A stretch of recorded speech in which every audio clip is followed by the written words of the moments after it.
ہو رہا اسلام بہترین مذہب اور میں انتظار کر رہا تھا کہ اب آپ اسلام قبول کریں، اب آپ اسلام قبول کریں تو میں بھی آپ کے ساتھ چلوں. یہاں تک کہ قریش سب سے بڑے دشمن اسلام وہ بھی اسلام قبول کر چکے. لیکن چچا مجھے کوئی آثار نظر نہیں آتے آپ کے کہ آپ اسلام قبول کریں. زندگی گزری جا رہی ہے، موت کا وقت قریب آ رہا، خدا معلوم کب مر جاؤں. اسلام قبول کرنا. چچا نے سنا تو آپ قبول. تصور نہیں کر سکتا وہ اتنا اپنے عقیدے میں مضبوط. انتہائی فیض و غضب کے عالم نے کہا کہ تو نے کیا کہہ دیا، میرا بھتیجا اور ایسی بات کر. یہ یاد رکھ، میں تجھ سے جتنی محبت کروں تو میرے بھائی کی نشانی صحیح، مگر اپنے عقیدے سے زیادہ تجھ سے محبت نہیں کروں. کاش ہم اس کافر ہی کی طرح کے مسلمان بن جائیں، عقیدے سے زیادہ کسی سے محبت نہیں. اور یاد رکھ، اگر تو نے میری بات نہیں سنی تو نہ صرف یہ کہ تجھے اس قبیلے سے دھکے دے کے نکالوں، بلکہ جو کچھ تیرے پاس مال و دولت ہے سب چھین لوں. کہا چچا مجھے پہلے سے اندازہ تھا، اور چچا مجھے معلوم ہے کہ یہ مال و دولت ایک دن مجھ سے چھننا ہی چھننا. آپ نہیں چھینیں گے تو موت کا فرشتہ چھین لیں. اس میں سے کوئی چیز میرے ساتھ جانے والی نہیں، تو میں اس دن کا انتظار کیوں کروں اور اس کی خاطر اپنے عقیدے غلط عقیدے پہ کیوں رہوں. اگر یعنی کہہ یہ رہے کہ اگر میں کافر بھی رہا تب بھی یہ دولت کون سی مجھے ملے گی، ایک دن تو چھوڑ کے جانا. تو ایسی دولت کی خاطر جو چھننا ہی چھننا، یا آپ چھینے یا موت کا فرشتہ چھینے، میں اپنے ایمان کو کیوں روکے رکھوں. بسم اللہ یہ ساری دولت آپ کے حوالے. یہ کہہ کر اس تیزی کے ساتھ اور ایسے حساب کتاب کے ساتھ چچا کو ان کا مال دیا. یہ تاریخ کا ایک فقرہ آ گیا جس پہ لوگوں کو یقین بھی نہیں آتا. یعنی یہ حالت کہ جسم سے سارا لباس اتار کے دے دیا اور کہا کہ درخت کے پتوں سے اپنے جسم کے کچھ حصے چھپا لوں، یہ لباس مجھے نہیں چاہیے، جس کے حوالے سے یہ کہا گیا کہ اسلام قبول نہ کرنا ورنہ تم سے سب چھین لیا جائے. اب چچا کے ذہن میں بھی ہوگا باغ ہے، جائیداد ہے، کنیز و غلام، جسم کے کپڑے کون اتارتا ہے؟ کپڑے تک اس نے اتار کے وہاں رکھ دیے، سر سے پیر تک مکمل طور پہ بے لباس کے تھا. صرف یہ پہلے سے تیاری کر کے آیا ہوگا کچھ درخت کے پتے، اور اسی حالت میں چچا کے گھر چلے گئے. یعنی پیر میں جوتے بھی نہیں ہیں، سر پہ ٹوپی بھی نہیں ہے، سر سے پیر تک چچا کی کوئی چیز اپنے پاس نہیں، سیدھا ماں کے پاس گئے. ماں نے بڑی حیرت کے عالم میں اپنے بیٹے کو اس کیفیت میں دیکھا. کہا بیٹا یہ کیا تجھ پہ سانحہ پیش آیا کہ سر سے پیر تک بغیر لباس.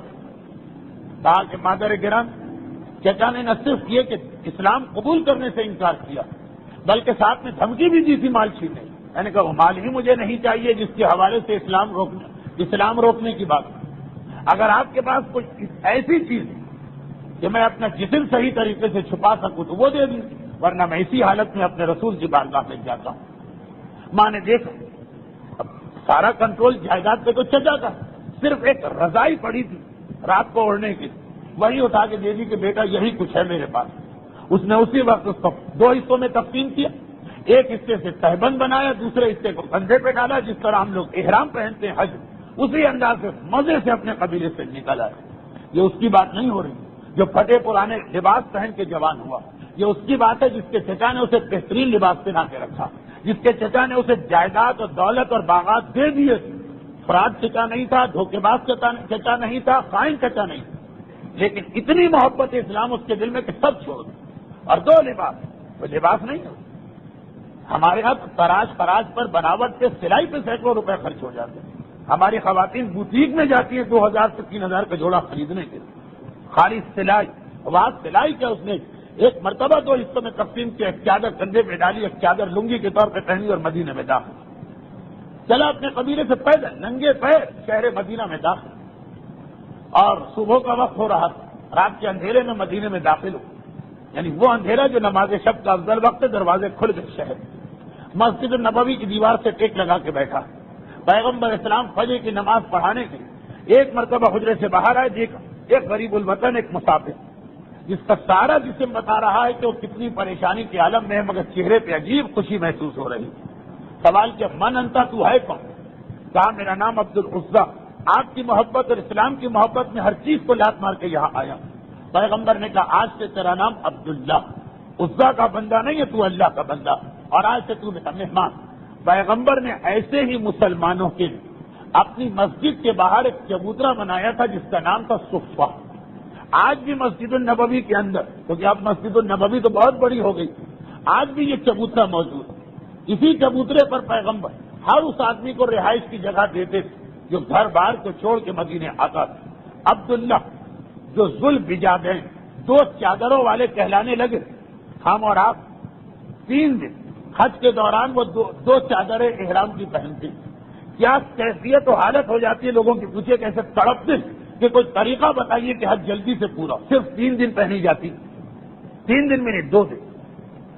8 ذی الحج کو احرام پہنتے ہیں، 10 ذی الحج کی دوپہر کو اتار دیتے 2 دن، اور وہ ایک بوجھ بن جاتا ہے. لوگوں سے پوچھیے جو لوگ حج کرتے آئے، اب پوچھیے کیا.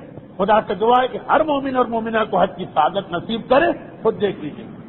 اور اس نے بس ساری زندگی انہیں 2 کپڑوں میں گزاری، لیکن اتنا شوق عبادت کا کہ صفہ چبوترے پہ بیٹھ کے تلاوت قرآن کرتا رہتا ہے.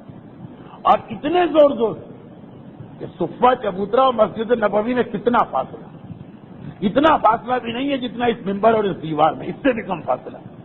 اتنے زور سے تلاوت قرآن کرتا ہے کہ مسجد میں نمازی ڈسٹرب ہوتے ہیں. اسلامی فقہ کا ایک مسئلہ کہ کوئی ایسا عمل جس سے نمازی ڈسٹرب کبھی مکروہ ہے کبھی حرام ہے. مسجد میں پہلا حق نماز ہے، اور یہ اتنے زور سے تلاوت قرآن کرتا ہے. کیوں گمشدہ چیزوں کا اعلان مسجد میں مکروہ؟ کیوں جلسوں اور نمازوں، جلسوں اور مجلسوں اور تقریبات کا اعلان مسجد میں مکروہ؟ کیوں اگر ایسے زور سے کوئی تقریر ہو رہی ہو کہ نمازی نماز نہ پڑھ سکے تو حرام؟ وہ ایک فقہی مسئلہ. آج کی تقریر میں اتنے مسئلے جمع ہوئے جا رہے ہیں کہ واقعات نہ رہ جائے. خیر، ان کی آواز بہت بلند ہونے لگی کیونکہ تمام علماء نے یہ واقعہ لکھا ہے، خواہ وہ اہل تشیع کے ہوں یا اہل تسنن. اس لیے اس واقعے کو بتا رہا ہوں. یہاں تک کہ ایک حضرت عمر نے یہ دیکھ کہ ان کی تلاوت قرآن سے مسجد کے نمازی ڈسٹرب ہو رہے ہیں، آپ انہیں کہا کہ اپنی آواز ذرا دھیمی کر دیں. قرآن کا ثواب ہے، مگر ایسا قرآن کہ جس سے لوگ نماز نہیں پڑھ پا رہے. جوش کی وجہ سے ان کی آواز. پیغمبر وہاں سے گزر رہے تھے، سب نے لکھا ایک ہی جملہ، داع یا عمر فإن خرج مہاجر إلى اللہ ورسول. اے عمر اس کو چھوڑ. اور کوئی ہوتا تو اس کو یہ مسئلہ بتایا جاتا، داع یا عمر، اے عمر اس کو چھوڑ. فإن خرج، یہ اس حالت میں اپنے گھر سے نکلا کہ مہاجر إلى اللہ ورسول، کہ اس نے اللہ اور رسول کی طرف ہجرت کی ہے یا اللہ اور رسول کی پناہ میں آیا ہے، اس کے لیے ان تمام چیزوں کی اجازت. اچھا، یہ تو ان چند مہینوں کا واقعہ جو پیغمبر کے مدینہ آنے کے بعد، دیکھیے یہ فتح مکہ کے بعد اسلام لایا. تو رسول خدا جب مکے سے مدینہ اور تبوک کی لڑائی 6 مہینے بنتے، اس دوران یہ آئے اور یہ واقعات پیش آئے. یہاں تک کہ پیغمبر نے وہ معرکۃ العریٰ خطبہ دیا جو آپ نے گزشتہ منگل کو سنا. اور اتنی دفعہ میں نے اس تقریر کا نمبر بتایا کہ خطبہ تو کسی کو یاد نہیں ہوگا، نمبر سب کو یاد ہو گیا ہوگا. وہ 148ویں تقریر. تو اب اس شخص پر جو پہلے ہی اتنے جوش سے بھرا ہوا، اس خطبے نے اتنا اثر کیا کہ یہ تڑپ کے سب سے پہلے رسول کے پاس گئے اور کہا، اللہ کے رسول، میں یہ چاہتا ہوں کہ افضل موت پاؤں، یعنی شہادت کی موت. میرے حق میں دعا کریں کہ اللہ مجھے شہادت کی موت نصیب کرے. اچھا، اب ایک طرف دیکھیے کہ مدینے میں سب کی یہی کیفیت جو مخلص، اور رسول کو پتا ہے اس جنگ میں تو شہادت ملنے ہی والی نہیں ہے، کسی جنگ ہی نہیں ہوگی تو شہادت کہاں سے. مگر اس کا جوش بہت زیادہ. پیغمبر اسلام عجیب طریقے سے مسئلے کو سمجھا، کہا کہ اے عبداللہ، جاؤ کسی درخت سے اس کا چھلکا اتار کے لاؤ، اور جو تنے کے اوپر جو پھال ہوتی ذرا درخت کا چھلکا اتار کے لاؤ. دوڑے دوڑے گئے، ایک درخت کا چھلکا اتار کے لاؤ. پیغمبر نے وہ ان کے بازوؤں پہ باندھا اور اس کے بعد کا اللہم حرم دمہ علی الکفار، اے خدا اس کے خون کو کافروں پہ حرام کر دے. عبداللہ ذوالبجادین پیغمبر کی یہ دعا سنی چونک اٹھی. کہا، اللہ کے رسول، عجیب بات کہ میں سب سے پہلے آپ کے خطبے کے بعد دوڑ کے آیا کہ مجھے شہادت چاہیے، آپ میری شہادت کی دعا کریں، اور آپ دعا کر رہے ہیں کہ کچھ کافر مجھے قتل نہ کرے. اللہم حرم دمہ، اے خدا حرام کر دے اس کے خون کو کافروں میں. اب وہ بہت تعجب ہوا عبداللہ کہ میں تو آیا تھا خاص شہادت کی دعا کی، یا رسول میری شہادت کا راستہ روک رہے ہیں. معاذ اللہ، یہ نہیں تو میرا جملہ تھا. ایک شکوہ کی. پیغمبر اسلام مسکرائے اور کہا کہ یاد رکھو، شہادت فقط میدان جنگ کا نام نہیں، کچھ اور طریقوں کی موت بھی ہے جسے اللہ نے شہادت قرار دیا. اب دیکھیے کیا پیغام مل رہا ہے ضمنی طور پر کہ شہادت اور شہید کا ثواب بہت زیادہ ہے، مگر جب اس موقع پر شہادت ہو جو اللہ چاہتا ہے، غلط موقع پہ شہادت، وہ شہادت نہیں ہے، خودکشی ہے۔ اچھا وہ آدمی کیا کرے کہ جس کے زمانے میں جہاد نہیں ہو رہا، تو پیغمبر نے شہادت کے دائرے کو وسیع کر دیا۔ تمہیں شہادت کا ثواب چاہیے، شہادت میدان جنگ ہی میں نہیں ملتی ہے، شہادت اپنے گھر میں بھی ملتی ہے۔ اب جیسے ان کا واقعہ پورا ہو جائے، پھر ایک مثال دوں اور آج کے مجلس کے اختتام کو پہنچے۔ پیغمبر نے کہا کہ اے عبداللہ تمہیں شہادت چاہیے نا، تو میری دعا میں شہادت کے خلاف کوئی بات نہیں، تمہارا خون کافروں پہ حرام ہے، تمہیں رتبہ شہادت مل کے رہے گا۔ عبداللہ کی سمجھ میں بات نہیں آئی، لیکن پیغمبر کا اتنا ہے کہ تمہیں رتبہ شہادت ملے گا، یہ اطمینان ہو گئے کہ اس دعا کا مقصد میری شہادت کو روکنا نہیں۔ اب بہت بات کا واقعہ ہے، لیکن ایک ہی جگہ واقعہ پورا ہو جائے، اس کو بعد کے واقعے کو ابھی سن لیجیے۔ پھر یہ لشکر اسلام مدینے سے نکلا۔ ابھی واقعات اتنے زیادہ ہیں کہ اس کو نکلتے نکلتے ویسے 1-2 ہفتے لگیں گے ہماری تفسیروں میں، لیکن خیر یہ لشکر اسلام نکلا، ساری زحمتیں طے کرتا ہوا تبوک پہنچ گئے۔ جس دن تبوک پہنچا اس دن عبداللہ ذوالبجادین کو انتہائی شدید بخار چڑھا، اور بخار لمحہ پہ لمحہ بڑھتا تھا، یہاں تک ایک رات ایسی آئی، پیغمبر نے تبوک میں کم سے کم 10 دن قیام کیا، بعض علماء نے تو مہینہ لکھ دیا۔ ایک رات ایسی آئی کہ بخار کے عالم میں یہ انتقال کر دیا، اور ان کے انتقال سے کچھ پہلے رسول ان کے پاس پہنچے اور کہا کہ یاد رکھ، بخار کے عالم میں اگر کوئی مومن مر رہا ہے، اس کی موت بھی شہادت کی موت ہے، تمہیں شہادت کا اجر چاہیے تھا، وہ پورا پورا تمہیں مل چکا۔ اور پھر تاریخ اسلام بڑے بڑے صحابیوں کی تمنا لکھی، حضرت عمر کی تمنا، حضرت عبداللہ ابن مسعود کی تمنا کہ کاش وہ موت ہم کو آئی ہوتی، اندھیری رات، اور پیغمبر اسلام بڑے بڑے صحابیوں کو بلا رہے ہیں اور کہہ رہے ہیں کہ اسی وقت اسی رات کے اندھیرے میں اس مرد مومن کی قبر کو کھودا جائے گا، اسے فوراً دفن کرنا۔ اجلہ صحابہ کرام قبر کھود رہے ہیں۔ جب قبر کھود گئی، پیغمبر نے بلال سے کہا کہ چراغ لے کے آؤ۔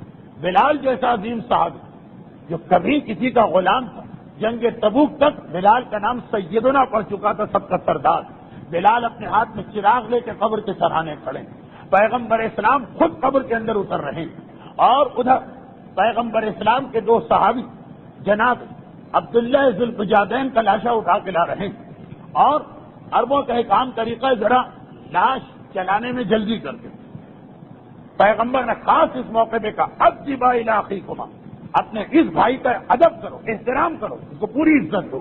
اور وہ 2 صحابیوں کے ہاتھ سے پیغمبر نے اپنے ہاتھ میں یہ لاشا لی، خود قبر میں کھڑے اس لاشے کو دفن کیا، تلقین وغیرہ پڑھی ہوگی، اور پھر قبر بن کر کے باہر آئے۔